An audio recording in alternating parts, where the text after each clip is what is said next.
Biden state. Alex, let's bring you back in, and the subject's Washington and matters around Washington.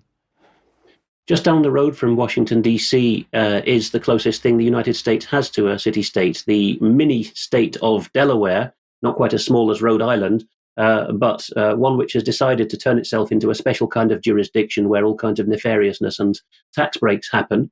Well, it's run by the DuPont clan, originally French manufacturers of chemicals and armaments. Many accusations of an eyebrow-raising kind about that family. But the Bidens moved from Scranton, Pennsylvania in Joe Biden's father's time to Delaware for work.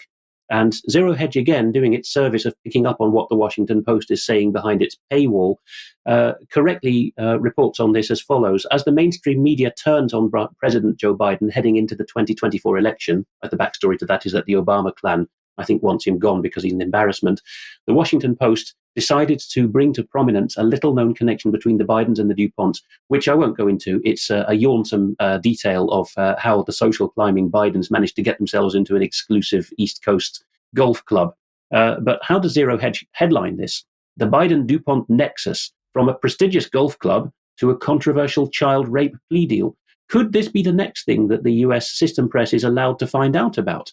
ZeroHedge is already. This isn't in the Washington Post piece that they picked up on, but when Beau Biden, Joe Biden's son, was state attorney general in Delaware, he gave a plea deal in 2009 to the DuPont heir who was accused of raping his own toddler daughter.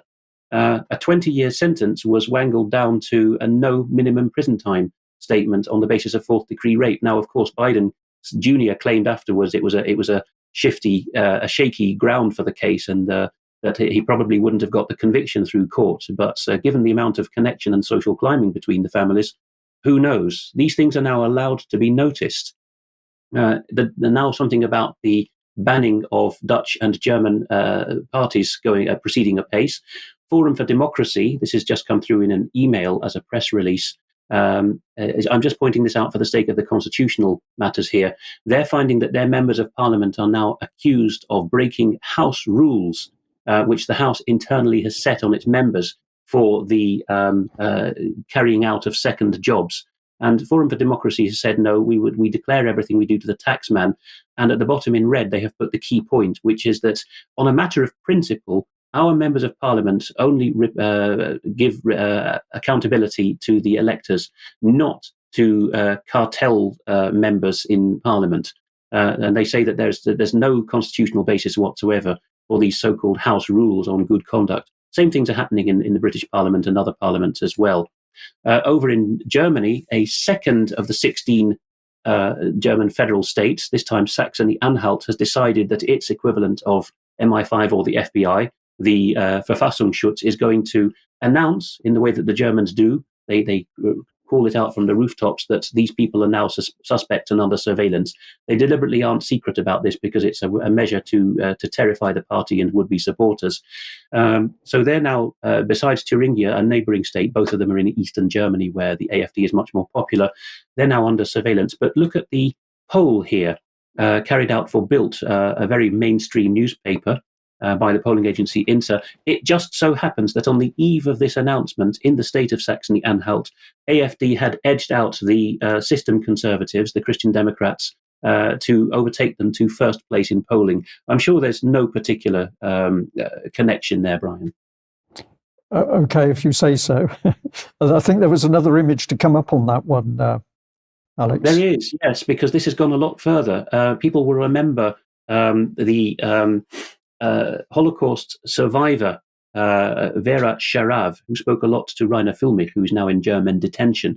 And as reported in this blog, in August 2022, as the press clipping here shows, that Vera Sharav was already accused of trivializing and denying the Holocaust, or Shoah. And this charge was outstanding from then, because she had said, I can see the Third Reich at work in what's happening in COVID.